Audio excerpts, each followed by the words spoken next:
Muhammadi hundeeffama haaraa magaalotaa fi aanaalee Oromiyaa dhiyeenya kana caffeen Oromiyaa hundeesse irratti mormii dhalateen Gujitti lubbuun namaa dabre. Godina haaraa naannoo Oromiyaa keessatti hundaa'e wal qabatee mormii godina Gujii aanaa Booretti ka'een lubbuun namoota nagaa 2 darbuu fi 2 immoo madaa'uu BBC'n jiraattota dubbisuun gabaase. Mootummaan naannoo Oromiyaa godina haaraa Booranaa Bahaa jedhu aanaalee Booranaa, Baalee fi Gujirraa walitti fiduun hundeessuu torbaan kana beeksisee jira. Akkaataa murtee kanaan magaalaan Nageellee gara godina haaraa hundaa'etti deebite. Kanaan kanneen gammachuu ibsan akkuma jiran kan mormanis jiru. Guyyaa dheengaddaa irraa eegalee godina Gujii keessatti hiriirri uummataa guddaan dhaadannoolee murtee caffee Oromiyaa morman dhageessifamaa ture.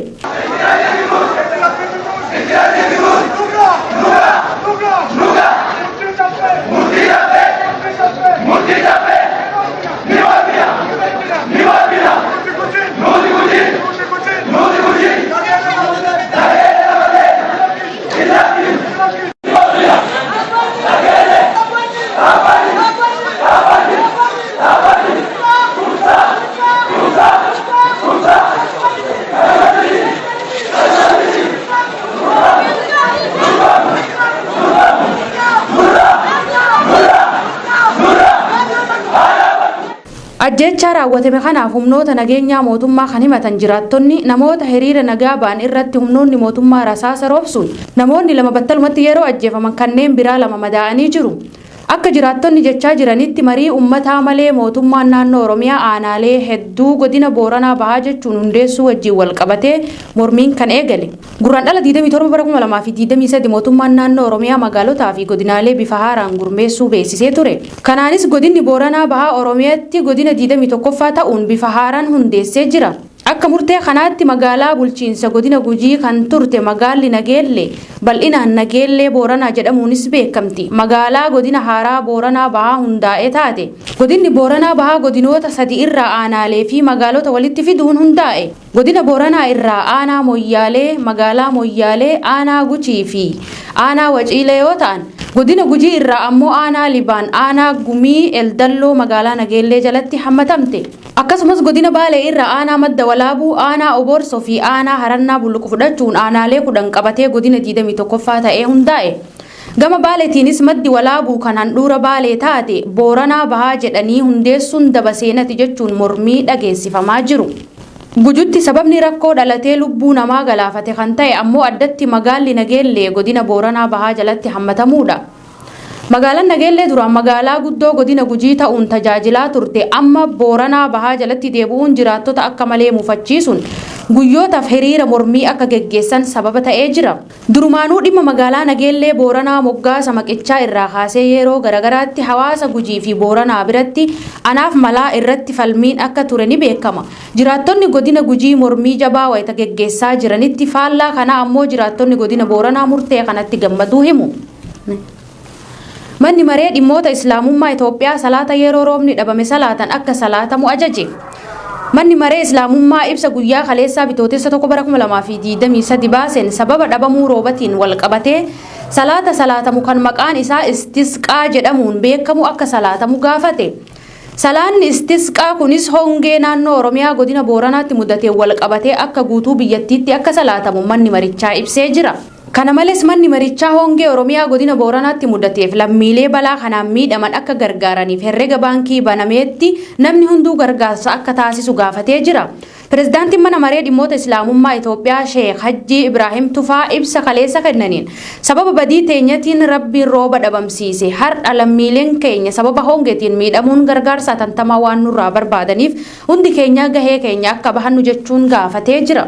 Dabaluunis Sheekh Hajji Rabbiin ol ta'e badii teenya akka nuuf araaramuuf jecha wiixata bitootessa 2023 akka guutuu biyyattiitti salaatul istisqaan akka salaatamu yaamicha taasisanii jiru. Ayyaanni injifannoo Adawaa waggaa 127ffaan akka guutuu Itoophiyaatti kabajame. Ayyaanichi magaalaa Finfinnee dabalatee kutaalee biyyattii garagaraatti guyyaa injifannoo lola Adawaa 127ffaa yaadachuun kabajamee oole. Kabajni ayyaana Adawaa kunis naannolee Tigraay dabalatee guutuu biyyattii keessatti bifa garagaraatiin kabajamee jira. Keessafuu magaalaa Finfinnee Addabaabaayii Masqalaatti bifa ho'aa fi adda ta'een kabajamee jira. Muummeen ministeera Abiy Ahmad ayyaanicha ilaalchisuun ibsa guyyaa kaleessaa kennaniin kutaalee biyyattii keessa naannawamee osoo barbaadame dacheen abbootii waraana Adawaarratti hirmaatanii hin biqilchine hin jiru jedhan. Adawaan rakkoon xaxamanii hafuu nu hin barsiifne rakkoo akka carraatti lakkaa'uun keessa ce'uu malee jedhan. Kabaja yaadannoo Adawaa Finfinneetti qophaa'e irratti qophiileen garaagaraa kan raawwataman yeroo ta'u meeshaaleen waraana ammayyaa Itoophiyaan qabdu agarsiisaaf dhiyaatanii jiru. Saganticha irratti haasaa kan taasisan Fiild Maarshaal Birhaanuu Juulaa injifannoo Adawaan Afrikaanotaa fi uummanni gurraachi hunduu kan ittiin boonanii jedhan. Dabaluunis qabsoon Adawaarratti gaggeeffame wareegama kafalamee fi injifannoo cululuqaan argame injifannoo uummata Itoophiyaa hundaa waan ta'eef seenaa isaa seenaa waloo Itoophiyaanota maraati jedhan.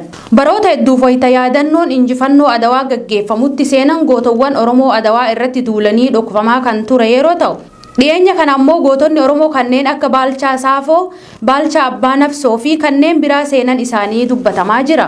Kana malees murteen ayyaanni Adawaa 127ffaan qopheessummaa raayyaa ittisa biyyaan akka kabajamuuf murtaa'e murtoo seena qabeessa ta'uu kan kaasan Fiild Maarshaal Birhaanuun kanaan dura haalli kabaja guyyaa injifannoo Adawaa sadarkaa isaa kan hin eeggannedha jechuun dubbate. Ayyaana Adawaa 128ffaa sadarkaa olaanaan kabajuuf obboloota Afrikaa itti daballee ayyaana Afrikaa taasisuun waloon kabajuun karoorfannee ni hojjannas jedhe hoogganaan waraanaa kun. Tajaajilli kominikeeshinii mootummaattis ibsa har'a baaseen Adawaan fakkeenya qabsoo uummata gurraachaa asxaa bilisummaa keenyatti jedhe. Yaadannoon injifannoo Adawaa 127ffaan naannoo Tigraay gaarreen Adawaa fi riqicha Adawaa irrattis kabajamu miidiyaaleen biyya keessaa suuraalee maxxansaa jiru. Godina Harargee Bahaa Aanaa Malkaa Bal'oo keessatti maqaa miseensota shaneeti jedhuun dargaggoota hidhaa fi reebichaan garmalee miidhaa jiraachuu jiraattonni BBS'tti himanii jiru. Hidhaan kunis caalmatti maatii qabsaa'otaa fi dargaggoota sabboonummaan shakkaman irratti jabaatee kan itti fufe yeroo ta'u dargaggoota lakkoofsan hedduu ta'an jumlaan mana hidhaatti guuraa jiraachuun himamee jira. Dabalata oduu tanaatiif Jamaal Xaahirtu akka itti aanutti isin hima. Godina Harargee Bahaa Aanaa Malkaa Bal'oo keessatti maqaa miseensotaa fi deeggartoota shaneeti jedhuun dargaggoonni hedduu fi maatiin qabsaa'otaa jumlaan mana hidhaatti guuramaa jiraachuun dhagahame. Aanaa Malkaa Bal'oo Ardaa Tokkummaa Bilisummaa keessatti humni addaa poolisiin Oromiyaa fi milishaan wal ta'uun namoota hedduu erga walitti qabanii booda dargaggootaa fi maatii qabsaa'otaa 20 ol ta'an walitti guuranii manneen hidhaatti naqaa jiraachuu jiraataan naannicha irraa yaadanuuf qoode gurraan dhuga'eetii jira. Namoota jumlaan walitti guuramanii hidhaman kanneen buufata poolisii adda addaatti kan ugguraman yoo ta'u muraasni isaanis waajjira poolisii aanaa jajaatti akka argaman maddi keenya eeruu nuun gaheetii jira. Humnoonni mootummaa hidhatanii socho'an kunniin humna addaa poolisii Oromiyaa fi milishoonni ardaalee adda addaa hawaasa hongee miidhamee qabsoo jireenyaa taasisaa jiru ardota adda addaa irraa erga walitti qabanii maqaa miseensota shanee jedhuun adamsuu fi hidhuun jabaatee itti fufeetii jira jedha jiraataan yaadanuuf qoode kun. Hidhaan kun dargaggoota qofa osoo hin taane maatii qabsaa'otaas kan of keessatti hammatu yoo ta'u maatiin Soolee Dhaqqabaa kan waggoota 20 dura qabsoo bilisummaa Oromoo keessatti wareegames namoota waajjira aanaatti hidhaa jiran keessatti akka argaman barameetii jira. Torbee lama dura humni addaa Oromiyaa poolisii wajjin ta'uun ardaalee gammoojjii keessa naanna'uun isintuu shaneedha malee shaneen hin jiru jechuun namoota hedduu konkolaataan waajjiratti guuraa turuu maddeen keenya gurraan nu gahaniitii jiru. Namoota yeroo ammaa mana hidhaa jiran keessaa muraasni Muhammad Soolee, Fariid Sheemaadii, Barsiisaa Magarsaa Muhammad Shabbaan, Usmaa'il Abdallaa, Hasan Ahmad Gaafee fi kanneen maqaan isaanii hin qaqqabin hedduu yoo ta'an Muhammad Ismaa'il barataa kutaa 12ffaa osoo qabxii seensa yuunivarsiitii eeggachaa jiru miseensa shaneedha jechuun ergaa mana hidhaatti darbatame murtii tokko malee baatii 2 lakkoofsiseedha. Lammaffaan Soolee Dhaqqabaa ammoo maatii qabsaa'ota kaleessaa qabsoo irratti wareegaman keessaa tokko yoo ta'u Hambisaa Soolee, Dawoo Soolee fi abbaan isaa Soolee Dhaqqabaa maatii qabsoo bilisummaa Oromoo keessatti wareegamanidha. Muhammad Soolee hidhuu qofa osoo hin taane obboleessaa Aadam Soolees yeroo ammaa bulchiinsa aanaatiin ajjeefamuun barbaadamaa akka jiru maddeen ragaa bahaniiti jiru. Maatiin kun yeroo ammaa siyaasa kam irraayyuu maatii walabaatis jedhu jiraattonni naannoo irraa yaadanuuf qoodan. Magarsaa Muhammad Shabbaan ammoo barsiisaa mana barumsa Soolee sadarkaa tokkoffaa yoo ta'u yeroo ammaas waajjira poolisii jajaatti hidhamee jiraachuun barameetii jira. Hasan Ahmad Gaafees namoota yeroo ammaa mana hidhaa waajjira poolisii jajaatti argaman keessaa tokkodha. Hidhamtoota qofa osoo hin taane maatiin hidhamtoota dubbisuuf waajjira poolisii jajaa dhaqanis guyyaa guyyaan jumlaan hidhamtootatti dabalamaa jiraachuun dhagahameeti jira. Hidhamtoonni kunniinis mana murtiitti osoo hin dhiyaatin yeroo ammaa torbee 3 hanga baatilee 2 lakkoofsaniitti hidhamanii akka jiran maddeen BBS'tti himaniiti jiru. Dabalataan waajjira burqaasawaa fi waajjira hobbii keessatti lakkoofsi hidhamtoota guyyaa irraa hidhamaa jiranii dachaa hedduun dabalaa jirus jedhan. Kanaan duras dhimma jallisiitiin namni tokko yoo ajjeefamu namni 7 madaa'uun hangarraa yaala gahaa osoo hin argatin dararamaa jiraachuun dhagahame. Yoo yaala gaafatanis maqaa shaneetiin doorsifamaa akka turan maddeen gurraan dhugahaniiti jiru. Aanaan Malkaa Balloo aanaalee godina Harargee Bahaa dhiyeenya hongee cimaan miidhamte keessaa tokko yoo taatu hawaasa hongee walii wal'aansoo hamaa keessa jiru kana irraa mootummaan harka isaa akka kaasu jiraattonni